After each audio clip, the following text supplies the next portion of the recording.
तो नमस्कार दोस्तों, स्वागत है आपका फिर से एक नए वीडियो में। तो दोस्तों आज हम देखने वाले हैं बूटस्ट्रैप के में कोलैप्स बूटस्ट्रैप में कोलैप्स और नेविगेशन बार। तो चलिए दोस्तों वीडियो बिना टाइम वेस्ट किए वीडियो शुरू करते हैं। तो सबसे पहले है collapsible are useful when you want to hide and show large amount of content। जब हमारे पास कोई कंटेंट होता है और उस कंटेंट को अगर हम हाइड और शो करना चाहते हैं तो उसके लिए जो हमारा कोलैप्सिबल है, ये कोलैप्सिबल क्या होता है, यूजफुल होता है। कोलैप्सिबल क्या होता है, यूजफुल होता है। तो कोलैप्सिबल बनाने के लिए हम क्या करते हैं, the dot collapse class indicated A collapsible element A div in over example. जैसे हम एक मेन डिव लेते हैं और उस डिव के अंदर कोलैप्स क्लास लेते हैं। This is the content that will be shown और hide with a click of a button. अब हम जैसे कोई बटन है उस बटन पर क्लिक करते हैं तो शो हो जाएगा, और उसी बटन पर क्लिक करने पर में क्या हो जाएगा, हाइड हो जाएगा। तो ये क्या होगा, to control the collapsible content at the database toggle collapse लिख देंगे और उसके बाद में attribute to an enter tag और ए बटन एलिमेंट। तो ये किस में देंगे हम, एक तो देंगे एंटर टैग में और उसके बाद में देंगे बटन टैग में। उसके बाद में है then add the database target. उसके बाद में जो डाटाबेस टारगेट है वो देंगे और इसके अंदर क्या दे देंगे, आईडी दे देंगे। और फिर है attribute to connect the button with the collapsible content. और जो डिव है उस डिव की आईडी दे देंगे डेमो। ये आप कुछ भी दे सकते हैं। तो देखिए एग्जाम्पल के द्वारा समझाता हूँ। तो सबसे पहले क्या है, ये डिव है और इस डिव की क्लास दे दी है कंटेनर। कंटेनर क्लास क्यों दी है, कमेंट करके बताओ दोस्तों। ये पहले की वीडियोज में मेरा बताया हुआ है। और तो कंटेनर क्या करता है, फुल विड्थ कवर करता है।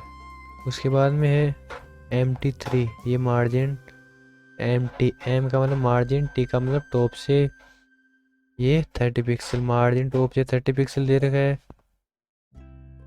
उसके बाद में S2 हेडिंग है और S2 हेडिंग में ये हमने हेडिंग दे दी है। उसके बाद में ये पैराग्राफ लिख दिया है और ये एक बटन बना दिया और बटन का टाइप बटन दे दिया है ताकि ये बटन बन जाए। उसके बाद में क्लास है, इस क्लास का नाम क्या दे दिया, बटन। बटन क्यों दिया है, क्योंकि हमें बटन चाहिए। उसके बाद में ये बटन प्राइमरी, इस बटन का कलर दे दिया। उसके बाद में डाटाबेस टॉगल है, इस डाटाबेस टॉगल में हमने क्या दिया था, कोलैप्स। और तो दोस्तों ऐसे कमेंट करके बताओ, हमने जो ड्रॉप डाउन पढ़ी थी उस ड्रॉप डाउन में जो बटन था उस बटन में यहाँ पे जो डाटाबेस टॉगल था तो वह उस डाटाबेस टॉगल में क्या लिखा था, ड्रॉप डाउन लिखा था, और यहाँ पे क्या लिख रहे हैं, कोलैप्स। उसके बाद में डाटाबेस टारगेट है, इस डाटाबेस टारगेट के अंदर आईडी को एक्सेस कर लेंगे जैसे मैंने ऊपर बताया था। जो ये डाटाबेस टॉगल है ये देके उसको आईडी दे देंगे, ठीक है। तो ये किस में देंगे हम, बटन में दे रहे हैं। उसके बाद में ये यहाँ पे बटन का नेम दे दिया और उसके बाद में ये बटन टैग क्लोज कर दिया। उसके बाद में जो कंटेंट, जिस कंटेंट को हमें हाइड करना है उसे एक डिव में लेते हैं और उस डिव की आईडी क्या लेते हैं, डेमो, और उसी क्लास है, ये क्लास लेते हैं कोलैप्स, ठीक है। उसके बाद में ये लोरम का पैराग्राफ लिख देते हैं, जितना भी हमें कंटेंट हाइड करना है तो वो कंटेंट हम लिख देंगे। उसके बाद में जो कंटेंट की डिव थी वो क्लोज हो जाती है। उसके बाद में ये जो मेन डिव थी ये क्या हो जाती है, क्लोज हो जाती है। तो मैं ये आपको रन करके दिखा देता हूँ। तो ये मैंने सब लाइन ओपन कर लिया है और मैं यहाँ पे पेस्ट करता हूँ, Ctrl+S करके सेव कर लेता हूँ और माउस पर राइट क्लिक करके ओपन इन ब्राउज़र पर लिखता हूँ। तो अब देखो ये सिंपल कोलेप्सिबल बन गया है। तो जैसे हम इस पर क्लिक करते हैं तो ये देखो कंटेंट शो हो जाता है, और जैसे ही इस पर वापस क्लिक करते हैं तो ये कंटेंट हाइड हो जाता है। तो इस प्रकार से ये हमारा कोलेप्सिबल वर्क करता है।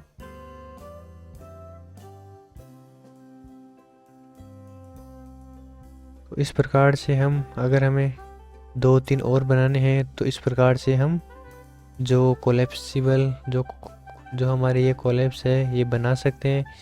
हम इनका बैकग्राउंड कलर भी दे सकते हैं, जैसे मैंने यहाँ पे दे दिया बीजी इन्फो दे दिया। तो ये मैंने कलर दे दिया, और मैं देखो सब लाइन में भी ये लिख देता हूँ बीजी कलर। ये देखो सेव कर लिया है मैंने। और आपको तो ये देखो जो बैकग्राउंड कलर है वो इन्फो हो गया है। इस प्रकार से हम बैकग्राउंड कलर कुछ भी दे सकते हैं। तो ये हमारा कोलेप्सिबल है। इसे हम सामान्य कंटेंट को हाइड और शो करने के लिए हम इसको यूज़ करते हैं। उसके बाद में है नेविगेशन बार। तो नेविगेशन बार का यूज़ हम क्यों करते हैं? नेविगेशन बार सामान्यतः वेबसाइट में किस काम में आती है? तो a navigation bar is a navigation header. Navigation bar है जो नेविगेशन हेडर होता है, that is placed at the top of the page. ये पेज के टॉप में क्या होता है? प्लेस्ड होता है। हम सभी नेविगेशन बार तो जानते ही हैं कि नेविगेशन बार क्या होती है। उसके बाद में है बेसिक नेविगार। हम बेसिक नेविगेशन बार देखते हैं। तो with bootstrap a navigation bar can extend और collapse depending on the screen size. तो जो हम बूटस्ट्रैप की मदद से जो नेविगेशन बार बनाते हैं, ये नेविगेशन बार क्या होती है? जो स्क्रीन साइज है इस पर डिपेंड होती है। कैसे डिपेंड होती है? स्क्रीन साइज के अकॉर्डिंग ऑटो सेट हो जाती है। उसके बाद में है a standard navigation bar is created with the dot navbar class followed by a responsive collapsible class. A standard navigation bar is create with the dot navbar class. जो standard navigation bar है वो कैसे बनती है? हम dot navbar class का use करते हैं, followed by responsive collapsing class. तो एक बनाने के लिए हम किसका यूज़ करते हैं? नेवबार एक्सपेंड। और ये इसकी साइज़ है XL, XL, LG, MD और SM। तो ये इसकी साइज़ है। स्टिक दे तो XX लार्ज है। इसके बाद में ये एक्स्ट्रा लार्ज है, और ये लार्ज है, और ये MD है, ये मीडियम है, और इस SM का मतलब क्या है? Small screen. तो इस प्रकार से जो ये एक्सपेंड है इनका नेम है। उसके बाद में to add link inside the navbar use either an UL element और a div with class navbar nav, then add li element with a nav item class followed by an enter tag element with a navlink class. तो इसमें क्या लिखा हुआ है? हम जो UL element है, इस UL एलिमेंट या फिर जो div है, इस div में किस क्लास का यूज़ करते हैं? नेवबार नेव का यूज़ करते हैं। उसके बाद में जो li है, इस li के अंदर हम किसका यूज़ करते हैं? नेव आइटम क्लास का यूज़ करते हैं। और नेव आइटम, और उसके बाद में जो एंटर टैग होता है, इस एंटर टैग में हम किसका यूज़ करते हैं? नेव लिंक। तो इस प्रकार से हमारी नेविगेशन बार बनती है। ये देखिए, ये एग्जांपल है। सबसे पहले नेव एलिमेंट लेते हैं, नेव टैग लेते हैं, और उसकी क्लास क्या दे दी है? नेव बार। और नेव बार एक्सपेंड SM, मतलब इसकी साइज मतलब इसकी साइज़ हमने स्मॉल ली है। और इसका बैकग्राउंड कलर है, ये क्या कर दिया? BG light. ठीक है। उसके बाद में कंटेनर फ्लूइड लिखा है तो container fluid full width cover करता है। उसके बाद में है ये यूएल, तो इस यूएल के अंदर क्या लिखा है, नेव बार नेव, नेव बार नेव। और उसके बाद में जो यूएल है, ये यूएल यहाँ से ओपन हुआ है और यहाँ पर क्लोज हुआ है। उसके बाद में यूएल के अंदर हम एल आई डालते, हमें नेविगेशन बार में जितने ऑप्शन चाहिए हम उतने एल आई टैग के अंदर लिखते हैं। तो एल आई टैग ओपन हो गया है और ये यहाँ पे क्लोज हो गया है। जो एल आई है इसकी क्लास हमने क्या दे दी है, नेव आइटम दे दी है। उसके बाद में ये एंड टैग है, इस एंड टैग की क्लास हमने दे दी है नेव लिंक। और जो एच आर ई एफ है ये कर लिया है, एच आर ई एफ दे दिया है हमने एज। और जो इसके अंदर जो ऑप्शन डाला है ये डाल दिया हमने, जैसे लिंक 1 डाल दिया है। सेम उसी प्रकार से फिर से एल आई लिया है और इस एल आई की क्लास हमने लिया है नेव आइटम। और उसके बाद में जो एंटर टैग है, इस एंटर टैग की हमने क्लास क्या ले ली है, नेव लिंक। और यहाँ पे हम एच आर ई एफ के अंदर लिंक डाल देंगे। और ये फिर से हमें दूसरा नेव आइटम चाहिए तो हम दूसरा यहाँ पे लिख दिए। उसके बाद में ये मैंने एक और लिख दिया है। तो इस प्रकार से हम कितने भी नेविगेशन बार में ये बना सकते हैं। तो मैं क्या करता हूँ,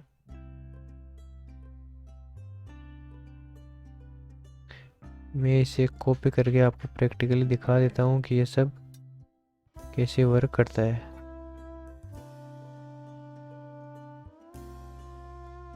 कॉपी कर लिया है,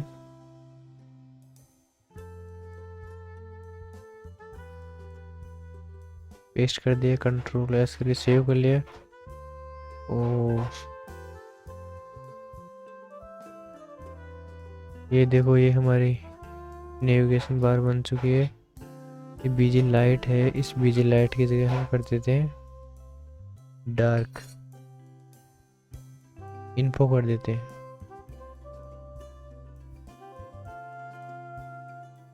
ये देखो ये नेविगेशन बार बन चुकी है। तो इस प्रकार से हम क्या कर सकते हैं, जो यहाँ पे कितने भी लिंक ऐड कर सकते हैं। उसके बाद में है थोड़ी स्टैंडर्ड। उसके बाद में अगर हमें वर्टिकल नेव बार बनानी हो तो हम किस क्लास का यूज़ करते हैं, नेव बार एक्सपेंड क्लास का यूज़ करते हैं। अगर हमें नेविगेशन बार को सेंटर में लाना है तो नेविगेशन बार सेंटर में लाने के लिए हम किस क्लास का यूज़ करते हैं, जस्टिफाई कंटेंट सेंटर। इसका यूज़ करके हम जो हमारी नेविगेशन बार है इसे सेंटर में ला सकते हैं। अगर हमें कलर नेविगेशन बार चाहिए तो हम जो ये कलर क्लासेस हैं इनका यूज़ करके हम अपने नेविगेशन बार में कलर दे सकते हैं। तो इन सभी का जो ऊपर वर्टिकल है, सेंटर है, कलर है, इन सभी का एग्जांपल देके यहाँ पे समझाया गया है। तो आप देखो इसे, आगे एक साथ ही समझा देंगे आपको। उसके बाद में अगर एक्टिव और डिसेबल स्टेट है, अगर हमें किसी जो नेविगेशन बार का जो आइटम है, जो भी हमने लिखा है उसको अगर हमें क्या करना है, तो हमें एक्टिव करना है तो हम एक्टिव का यूज़ कर लेते हैं। और हम अगर हमें डिसेबल करना है तो हम डिसेबल क्लास का यूज़ कर लेंगे। अगर हमें ब्रांड या लोगो ऐड करना है तो ये भी हम नेव बार ब्रांड क्लास का यूज़ करके हम कर लेंगे। उसके बाद में है when using the navbar brand class with image, bootstrap 5 will automatically style the image to fit the navbar vertically। उसके बाद में है एग्जाम्पल। एग्जाम्पल में जो नेविगेशन बार है इसकी क्लास क्या दे दी है, नेव बार दे दी है। उसके बाद में नेव बार एक्सपेंड एसएम कर दिया है। ये इसका बैकग्राउंड कलर है जो बीजी डार्क कर दिया है। और नेव बार डार्क है, ये भी कलर है जो डार्क कर दिया है।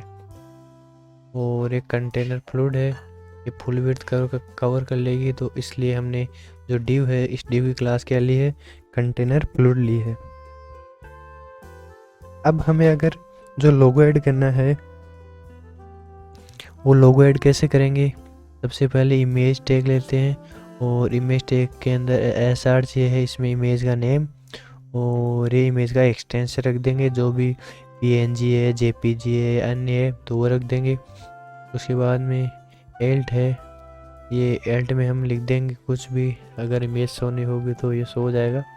उसके बाद में इसकी जो विड्थ है ये सेट कर देंगे और जो क्लास है वो क्लास दे देंगे राउंडेड फिल। तो राउंडेड फिल क्लास क्यों देंगे, ताकि हमारी जो इमेज है वो राउंडेड मतलब गोल हो जाए। उसके बाद में है नेव बार टेक्स्ट। नेविगेशन बार में टेक्स्ट कैसे ऐड करते हैं, तो नेविगेशन बार में टेक्स्ट ऐड करने के लिए हम सामान्यतः नेव बार टेक्स्ट का यूज करते हैं। तो कैसे करते हैं, देखिए नेव बार टेक्स्ट, ये देखो स्पेन है, स्पेन के अंदर क्लास है, इस क्लास में हमने क्या दे दिया, नेव बार टेक्स्ट, और ये नेविगेशन बार में टेक्स्ट लिख दिया। तो इस प्रकार से हम टेक्स्ट लिख सकते हैं।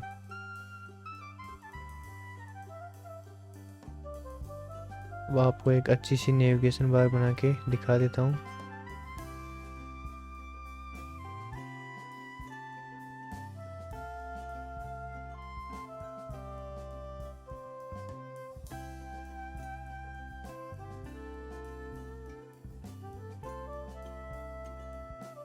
ये देखो, ये यहाँ पे लोगो आ जाएगा, इमेज आएगी और ये हमारे लिंक आ चुके हैं।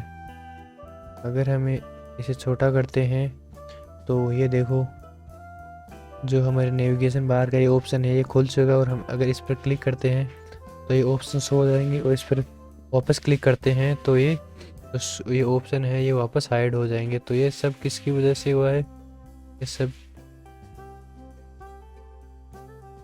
ये सब जो हमने क्या लिया है, हमने क्या किया है, जो पहले जो नेव एलिमेंट है इसकी क्लास हमने क्या लिखी है, नेव बार लिखी है, और उसके बाद में इसमें क्लास दे दी है नेव बार एक्सपेंड SM, ये दे दिया ताकि क्या हो, ताकि इसकी साइज स्मॉल रहे। उसके बाद में ये बीजी डार्क, ये हमने कलर दे दिया है। उसके बाद में ये डिव लिया है, इस डिव की क्लास दे दी है हमने कंटेनर फ्लूइड, ताकि ये फुल विड्थ कवर करे। उसके बाद में ये एंटर टैग लेके इसमें हमने लोगो लिख दिया है, ठीक है।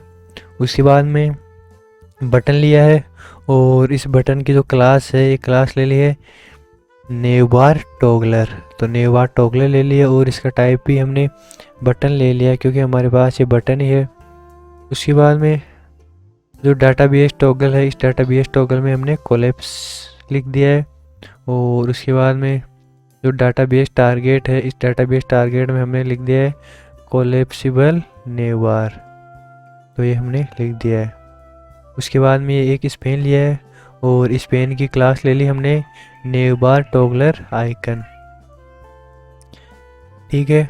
उसके बाद में ये स्पेन टैग क्लोज कर दिया है, और ये बटन टैग क्लोज हो गया। उसके बाद में फिर से हमने एक और डिव ली है, और इस डिव की क्लास दे दी है हमने कोलैप्स और नेवबार कोलैप्स, और जो आईडी है ये आईडी दे दी है हमने कोलैप्सिबल नेवबार, ठीक है।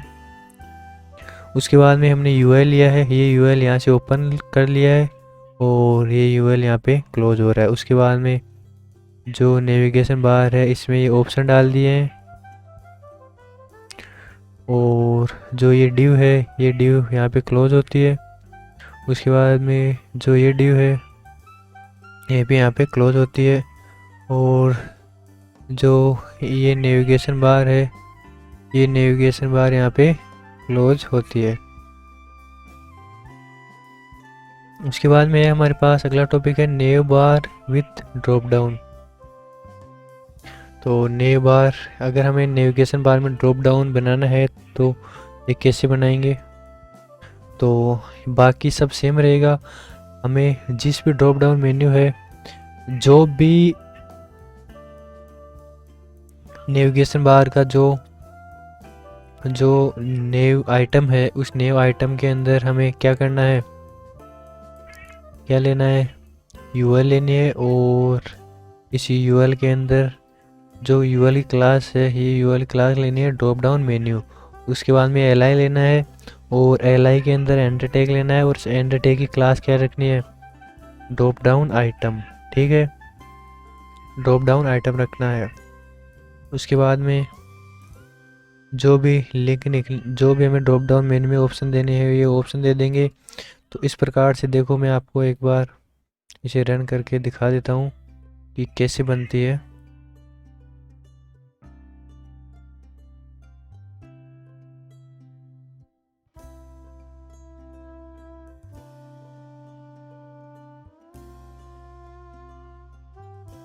ये कंट्रोल एस करके मैंने सेव कर लिया है और ये देखो, ये नेविगेशन बार में ये यहाँ पे देखो ड्रॉप डाउन आ चुकी है।